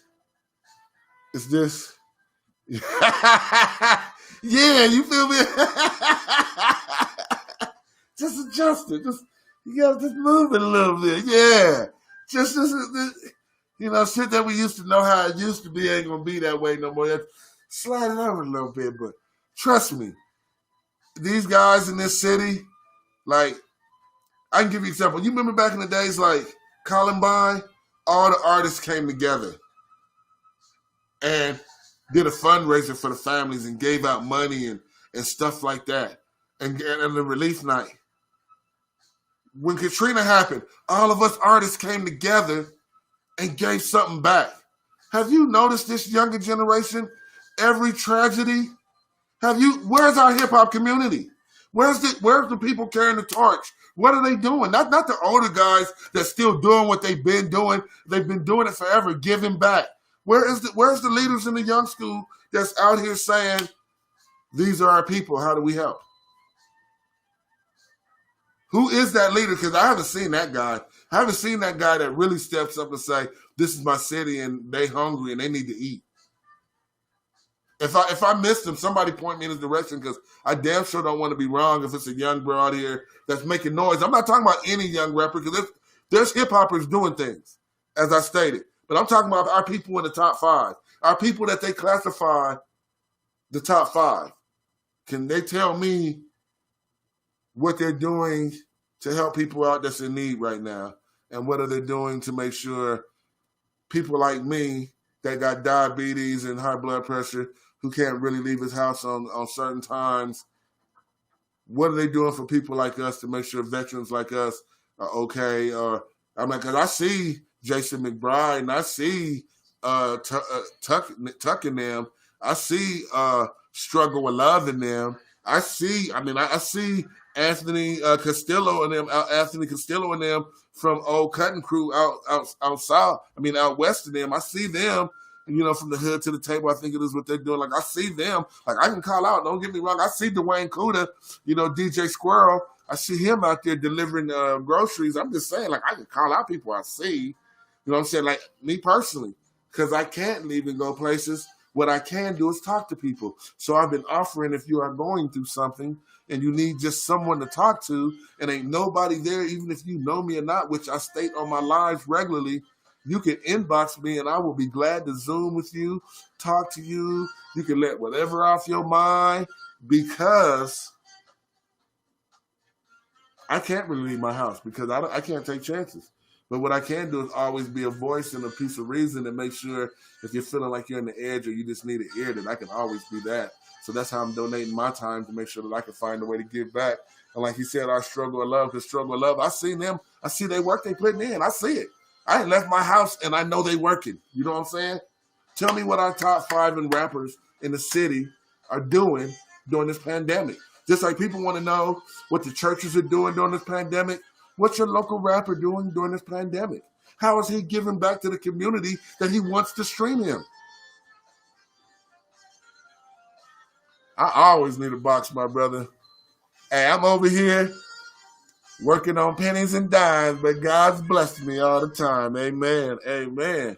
But, you know what I'm saying? It's just a question, though. And I'm not really asking the question because, I'm looking for somebody to bring me a box or something. But I really, don't get me wrong, like Annex and his mother, they got boxes. They brought me a box. DJ Lucky Luck, God bless him. He came from the West Side. He brought me a box. I appreciate, man, because I can't leave my house. Like, I can't play around. Like, I can get to the store and back when I can when it's the safe hours, but I really can't mess around with my diabetes and the other health factors I have going on. And I plan to win a Grammy, and this things places I need to go to, so I'm just not going to fuck around. Already, I got you, bro. I'll message my address. But, you know what I'm saying? Like, how are people working? Like, once again, this is a veteran. Boxers, struggle and love. Like, where's our top 5? Where are they at?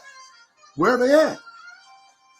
So, like, when you're doing stuff like that, it makes it less likely that people attack you too.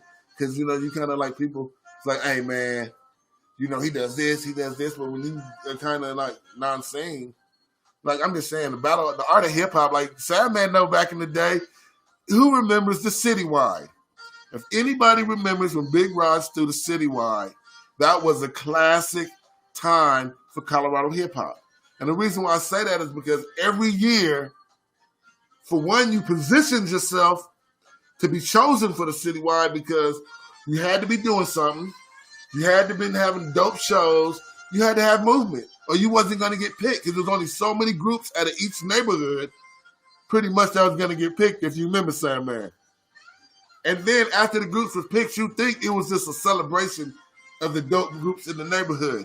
Okay, yeah, it was that. But what else it was every group knew the best of the best is on the bill. So every group now is coming with their A game because you want to leave the crowd with, my group was the best of the best tonight. Everybody knew it. It was an inside fire-burning competition. It wasn't like nobody came on and said at the end of the night, that was the best group. But internally and within the groups and within the fans, people knew that was an internal competition that night we're going to see who the creme de la creme of the creme is. Because everybody's good. This was like, yes, Arapaho Truth did the Citywide too. You damn right Arapaho Truth put in footwork. My dudes, ask him about Dr. Cushion, ask him about Doughboy and Hilltop Click. They know. I fucks with them. Everybody prepared for Citywide though. Arapaho Truth included, Chucky and Chauncey, Ghetto Nation. You knew the groups that was going to be there. MNLD, B Black. You knew who was going to be there. Cutting Crew. Like, you knew the motherfuckers that had put that work in. You knew Big Rogers Camp was putting that work in. That's why he threw that event. Like, you knew MDs, like you knew the groups that was going to be there. O2P, you knew who was going to be there. You knew who the motherfuckers that was really putting in work. And we came together as a city. Nobody ever fought at the Citywide. As Sandman said earlier in the thing, Bloods, Crips, Vice Lords, West Side, Conquistadors, 38 Specials, every hood was represented. And we could come together as a city and a unit with the best of the best, and even the best of the best not getting a fight. Just respect each other enough to know tonight we're going to see who separates themselves on the echelon lines. And you can tell that after Citywide, who did the best by the bookings. You can see who was on those next bookings, who the city thought did the best. Straight up. Straight up. Not all this stuff we got going now that you say somebody's name, everybody in the city's upset. And how did he say him? Did he call him out? Oh my God, he's not even in his league. Well, somebody help me out with the leagues because I didn't know we had leagues formed up. Could somebody tell me who the A League and the B League and the C League is in the summer in Denver? And how do you get in the A League, the B League, and the C League? Is it just off your rap? Is it your rap, your business, your presence, your branding? What is this criteria that this committee of people that we've noticed on all these, every time somebody mentions a name in the city, how they're so appalled that their name's mentioned? I just want to know. Because back in our days, we could say the names of the dope groups and niggas was proud to do it.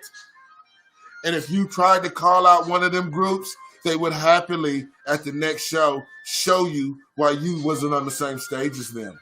Not get out here and say you're not worth it. We're just going to come outwork you. We're just going to show you our grind. We're just going to show you why our name in your mouth is blasphemy. That's what we did back in the day. Am I wrong? Maybe I'm wrong. Maybe that's because I'm old. Give me that. I'm old. I'm past the times. Whoopsie. Fuck that. The art of war and the art of good combat. Maybe some of y'all should go to the military. I did. I'm just saying. It's not offensive to call someone out. It's offensive to troll. And I would have blocked him. I wouldn't have responded to him. I would have gave him this. I would have told him, get your bars up and your bag up and bring me some numbers. Hey, veteran move, blocked.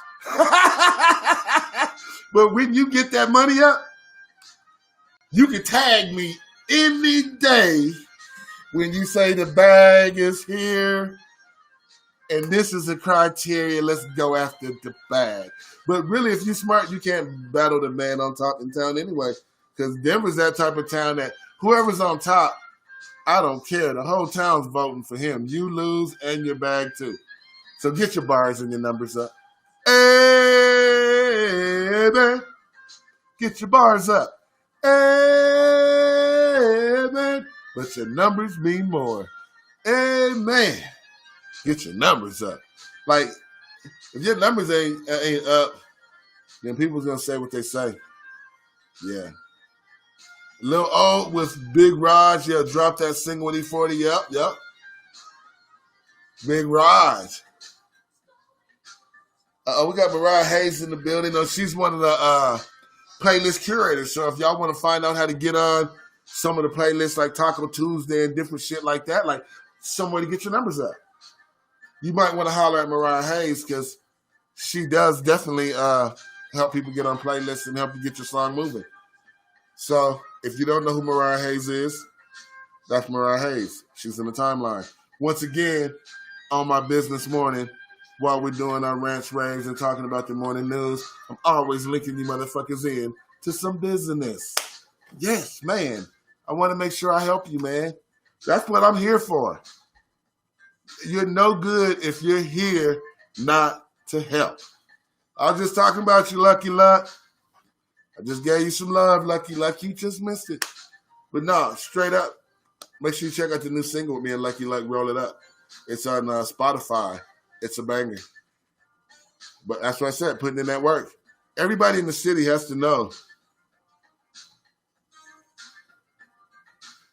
Yep.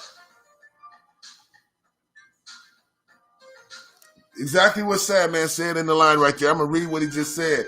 It has always been about competition to make better music than the other artists. Not like other artists, but during this time, competition is frowned upon because people take it as a challenge.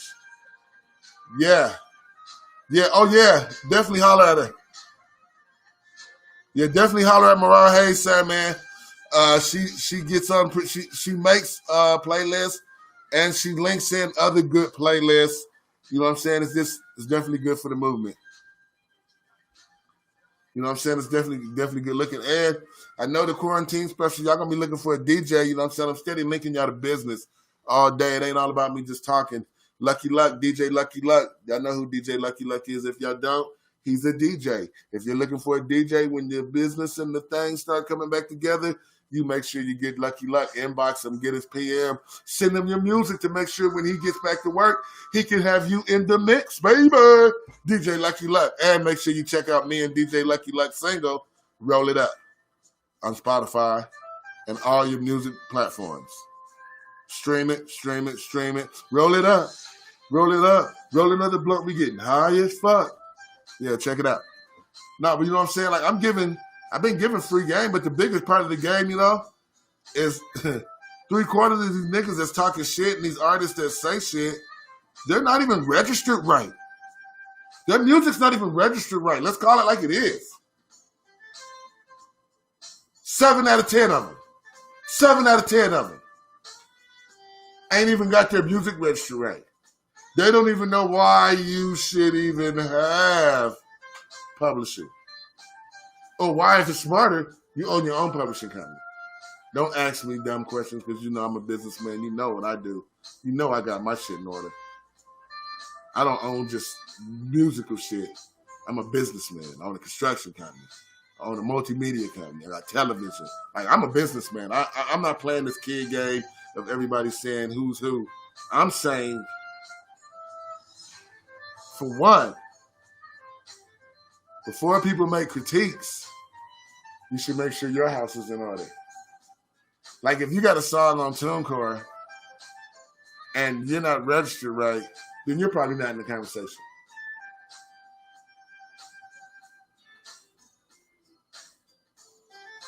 Did you get what I'm saying?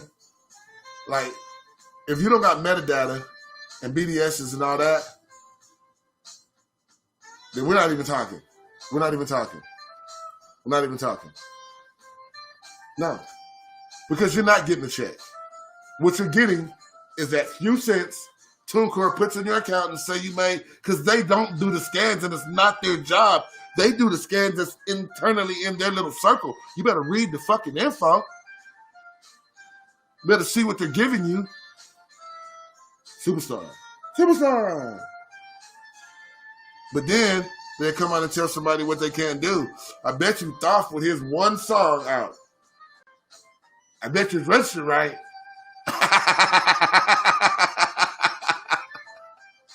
I'm just saying, and guess what? It takes big balls. I told him, it takes balls bigger than the size of a 10-pound gorilla. I mean, a 10,000-pound gorilla to wake up in the morning and say, I'm calling out the top. It's you, buddy. It's like a dude waking up drunk, and he's still drunk. Like, hold on. Let me show you. He's waking up, and he's drunk, and he says, hey, buddy, I don't want to battle the best. I got one song, but I can get him. I can get him. And then he rolls over and he grabs his phone and he records, I want you. Right? And then when you wake up, you realize, you say, shit. Did I really do that? But then you look up and you go, the nigga responded. Now you're like, maybe he will battle me. He says nobody keeps talking. Right now we're in a verbal battle of some sort. It is a battle going on right here, right? I'm just battling him and all his fans, but it's a battle happening right now. See, right there you lost. Trev, you lost right there. Right there, you lost. Never should have gave him the energy. Never should have gave him the energy. If you don't give him the energy, that video gets 10, 20 plays, maybe 40 plays, and it disappears. Well, you know what's happened overnight for him? He's gotten another 100, 200 plays to a single. His YouTube just got hits. His clothing line has got hits. He's had a couple buys. People probably won't tell it until they're wearing it. He's had a couple buys.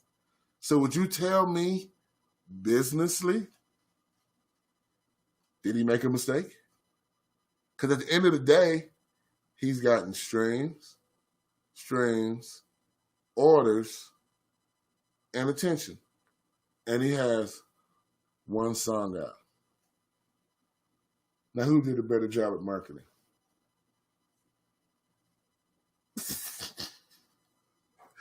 I'm just saying.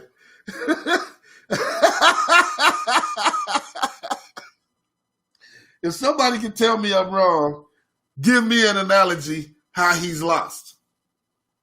And don't tell me the opinion of what you think of his song or what you think of anything. The move he made was a chess move, not checkers.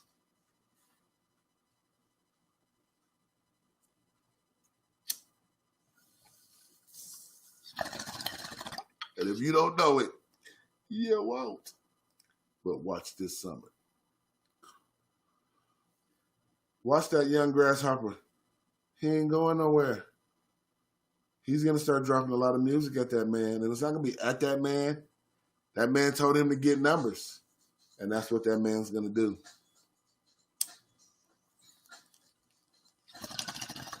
He has to now. He stuck his hand in a pile of shit.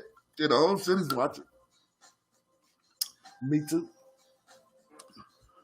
And I'm watching from the inside. But, I mean, like Simon said, you've had these battles. Nowadays, people don't like a challenge. And if you challenge in the top call, they feel like you disrespect them. And I feel like this is hip-hop. And if you think you are like Prince Charles and Princess Diana and Prince Harry and them, then you're fairly mistaken. Around here, kingdoms can be shook up. Around here, kingdoms can be replaced. Around here, no one lasts on the top long. Better look at history. Better do the best, like the industry says. Every good giant has about a 2 to 4 year run. We're about 2 years into this run, year and a half, 2 years into this run. Where we go from here now, Trey? Don't get caught with the banana in the tailpipe, because you let him catch you with the banana in the tailpipe. I'm Dr. Kush, your hip-hop philosopher. Yes, and yes. We do have a movie coming out. Yes, we have a movie coming out. I won't tell you the name, but it's we're starting to shoot here in days. Like, it's already written. We're just in the shoot process. Don't trip. We got a little movie coming. Got the Barnathon Urban Adventure coming. And then you got a personal documentary of mine. Like, it's almost like an ebook, like Into the Head of Dr. Kush. So we're going to see how we're going to deliver this ebook, but it's going to be a video book. And that's just 2020 and the blessings of the quarantine and all the work we was able to get in. On that note, man, I'm going to let y'all get into relaxing your day. It's 11 o'clock, man. That's all I tell you. You know what I'm saying? Roll a joint, fill a blunt, do a dab or 2 or 3. Do something for somebody other than your goddamn self. SOS. Smoke one, son. Hey. And if you at the top, expect a challenge. Expect someone to be coming for you. Maybe a young thought. On that note, smoke some weed and have a blessed weekend. I may go live again later today. I may live in the weekend.